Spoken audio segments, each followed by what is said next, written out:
Good morning students. हमारा chapter जो चल रहा है first chapter parallels and meridians, तो उसमें हम आगे बढ़ रहे हैं। लेकिन आज मैंने उसके वर्ड मीनिंग्स नहीं लिए क्योंकि ये वर्ड मीनिंग्स जो हैं वही word meanings again and again repeat हो रहे हैं। तो आज हम डायरेक्टली स्टार्ट करने जा रहे हैं। तो सभी स्टूडेंट्स फोकस करेंगे इम्पोर्टेंट फीचर्स ऑफ मेरिडियंस, क्योंकि हम इससे ऊपर वाला जो था वो पोर्शन कंप्लीट कर चुके हैं। तो सभी का यहाँ पे होगा important features of meridians. Important यानी महत्वपूर्ण फीचर्स, विशेषता क्या है मेरिडियंस की। आप सबको पता होता है मेरिडियंस क्या है। उसे हम देशांतर रेखाएं भी कहते हैं, मध्याह्न भी कहते हैं, ठीक है ना, शिरोबिंदु भी कहते हैं। तो ये सभी इनको कहा जाता है। तो all meridians are of the same length. जो सभी मेरिडियंस होती है ना वो सभी क्या होती है, एक ही लंबाई की होती है। लेंथ यानी लंबाई होती है, तो एक ही लंबाई की होती है। Second, the maximum distance between any two meridians is at the equator. The maximum distance, जो उनके बीच की जो अधिकतम डिस्टेंस होती है ना वो between यानी बीच में any two meridians is at the, तो जो मैक्सिमम डिस्टेंस है यहाँ की, जो अधिकतम दूरी है between बीच में any two meridians यानी दो देशांतर रेखाओं के बीच की is at the equator, वो क्या अधिकतम दूरी भूमध्य रेखा पर होती है। ओके स्टूडेंट, तो यानी किसी भी दो मेरिडियन के बीच की अधिकतम दूरी भूमध्य रेखा पर होती है।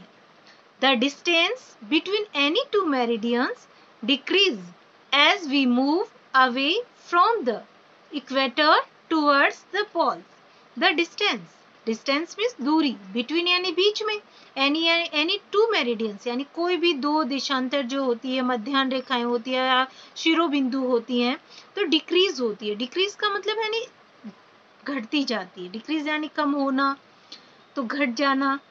तो एज वी मूव अवे, जैसे जैसे हम उसकी तरफ मूव करते हैं, फ्रॉम द इक्वेटर, कहाँ से, भूमध्य रेखा से, टुवर्ड्स द पोल, उस पोल की तरफ आगे बढ़ जाते हैं।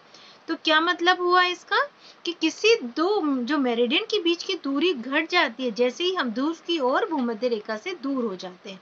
यानी जो हमारे पोल से हम बढ़ते हैं तो उनके बीच की जो भूमध्य रेखा से हम दूर होते चले जाते हैं।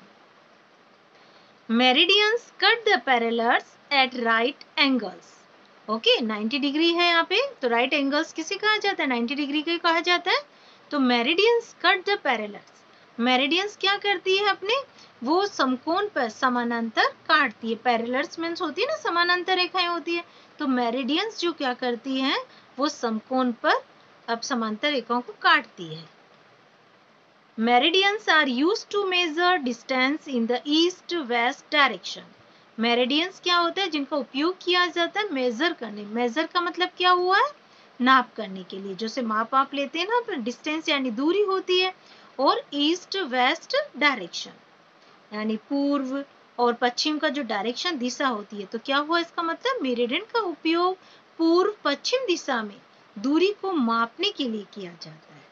ओके स्टूडेंट, तो ये कंप्लीटली लाइन को आप फोकस कर लेंगे। सारे वर्ड मीनिंग्स हम ले चुके हैं पहले ही, इसलिए मुझे लगता है आपको किसी तरह की प्रॉब्लम नहीं होनी चाहिए। ओके, तो नेक्स्ट हमारा टॉपिक क्या चल रहा है, how are meridians number.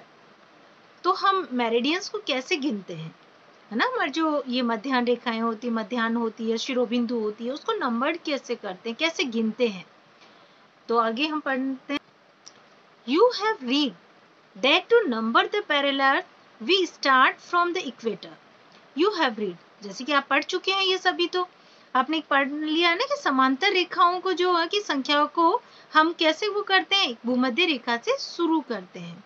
Parallels होती है ना, समानांतर रेखाएं होती हैं, उनको रीड टू नंबर दे, उनको हम संख्याओं को स्टार्ट करते हैं, भूमध्य रेखा से स्टार्ट करते हैं। Similarly we need a starting point to number the meridians. तो इसी तरह से हम क्या करते हैं, हमें वी नीड, हमें एक आवश्यकता होती है, स्टार्टिंग पॉइंट की आवश्यकता होती है, एक शुरू के बिंदु की आवश्यकता होती है। नंबर द मेरिडियंस, हमें इनको जो हमारे शुरू बिंदु की संख्या की शुरुआत करने के लिए हमें एक स्टार्टिंग पॉइंट्स की आवश्यकता होती है, यानी शुरुआत करने वाले की पॉइंट की आवश्यकता होती है। इन 1884 it was decided to fix Greenwich, a place near London, as the starting point for numbering meridians. In 1884, 1884 में डिसाइड किया गया, डिसाइडेड करना, निश्चय किया गया, फिक्स करने का, ग्रीनविच को फिक्स करने का, रखने का, करने का निर्णय किया गया। ए प्लेस, एक स्थान को, जो किसके पास में था, लंदन के पास में। एज द स्टार्टिंग पॉइंट, किसके रूप में स्वीकार किया गया, उसको स्टार्टिंग यानी शुरुआत के बिंदु के रूप में शुरू करने के लिए। फॉर नंबरिंग मेरिडियन, ताकि हम मध्याह्न संख्या को प्रारंभिक बिंदु के रूप में शुरू कर सके।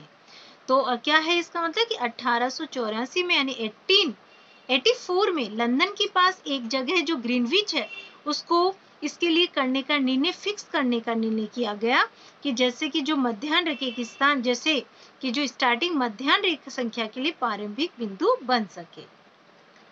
The meridian that passed through Greenwich was marked 0 and named prime meridian।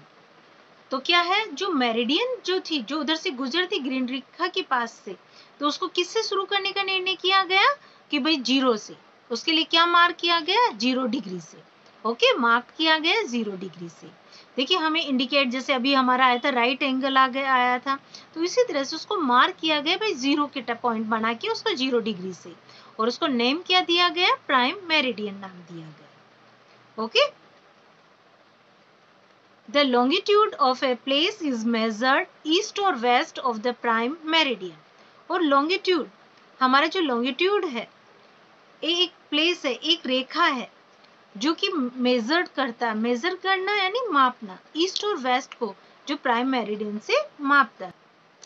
देखिए लॉन्गिट्यूड, अभी हम आगे इसको क्लियर करेंगे कि मेरिडियन जो आ रहा है ये बार बार में चेंज हो रहा है, जैसे आपने मेरिडियंस पे कंफ्यूज हो रहे हो कि अरे नहीं मेरिडियंस भी तो सेम वर्ड है।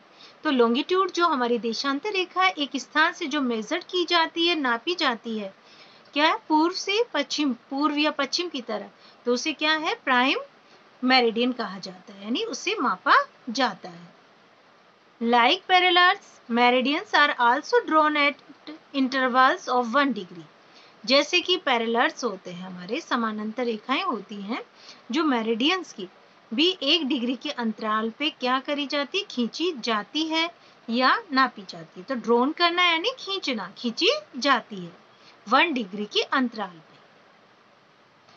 If we move away from the prime meridian towards the east or the west, we reach halfway round the earth at 180 degree। If we move away, यदि हम वहां से आगे चलते हैं, मूव करते हैं, from the prime meridian, किसकी तरफ से चलते हैं, प्राइम मेरिडियन की तरफ, towards यानी किसकी तरफ, ईस्ट हो या वेस्ट की तरफ, तो we reach पहुंचते हैं halfway, आधे रास्ते पे, राउंड द अर्थ, पृथ्वी का राउंड करते हुए, तो 8 कितने पे पहुंचते हैं हम, 180 डिग्री पे। Thus there are 180 meridians towards the east of the prime meridian and 180 meridian toward the west of the prime meridian। इस प्रकार से हम क्या कह सकते हैं कि 180 मेरिडियंस होती हैं, जो रेखाएं होती है, टुवर्ड्स द ईस्ट, जो किसकी तरफ होती है, पूर्व की तरफ, और प्राइम मेरिडियंस एंड 180 मेरिडियंस जो किसकी तरफ होती है, वेस्ट की तरफ, जो प्राइम मेरिडियन से लगी हुई होती है। Okay, the meridian of 180 degree east and 180 degree west is the same line. जो मेरिडियन होती है, जो मध्याह्न रेखाएं या शिरोबिंदु होती हैं या देशांतर रेखाएं होती है, 180 डिग्री जो ईस्ट की तरफ होती है और वो वेस्ट की तरफ भी होती है, सेम लाइन में बनी हुई होती है। So in total there are 360 meridians. इसलिए हम क्या कह सकते हैं कि पूरी कितनी हो गई, 360 मेरिडियंस होती है। ओके, ईस्ट एंड वेस्ट दोनों को मिला के 180। नेक्स्ट हमारा है topic locating places on the globe. The parallels and meridians form a network of lines on the globe। जो पैरेलल्स होते हैं और मेरिडियंस होती है, जो हमारी समांतर रेखाएं और मेरिडियन जो देशांतर रेखाएं, वो बनाती है, एक नेटवर्क बनाती है लाइनों का ग्लोब के ऊपर। This is called a grid, और जिसे हम ग्रिड के नाम से जानते हैं। We use it to locate places on the globe, और हम इसका उपयोग करते हैं इन पे लोकेट करने का, इस प्लेसेस स्थानों को स्थित करने का, ग्लोब के ऊपर करने का के लिए उपयोग में लेते हैं। इनका उपयोग किसके लिए करते हैं, ताकि हम स्थानों को इस पे स्थित कर सकें।